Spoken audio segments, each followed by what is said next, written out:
Hello guys, magandang araw po. Medyo maulan po ang panahon. At saka tinitiis namin to. Mainit, kahapon mainit, tapos ngayon biglang umulan. Shout out po, matagal po tayong hindi nakapag-post ng video. Meron tayong ibang ginagawa guys, meron tayong ibang pinagkakaabalahan. At naalala nyo guys na meron tayong pinapagawa na motor. Yung dati may kasko tayo, isang set na kahoy. Ngayon guys, nabuo na yung motor na pinapagawa namin. Ngayon na ako bibidyohan ko, papakita ko sa inyo, hindi sa pagmamayabang kundi siyempre pasalamat tayo kay Lord eh. Isa to sa paraan sa pagpapasalamat kay Lord. Ayan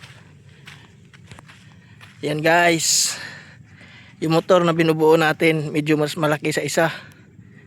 Yan, kakatapos lang talaga naglagay kami ng harsya, ng tarik. Yan, katig, tatlo yung katig natin. Tarik natin, tigda dalawa. Yung isa guys, sa gitna, isa lang. Pero dito, dalawa. Yan, tapos yung kamarote natin, yan, may bubong na.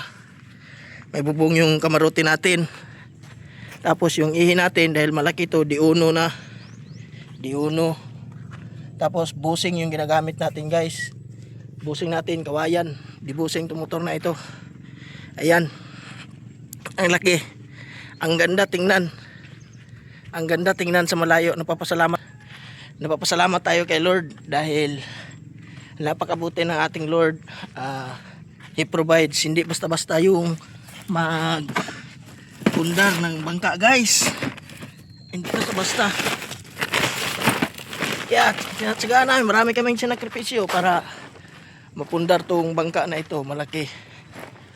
Hindi ko na lang sasabihin kung magkano yung nagastos natin dito. Basta para sa amin malaki na siya. Pero siguro para sa iba konti pa lang. Pero para sa amin malaki na siya.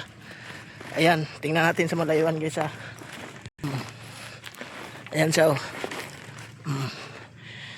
On kasalukuyan pang ginagawa yung paglilitering niyan. At patapos na rin. Salamat, hanggang dito na lang muna update ko. Salamat.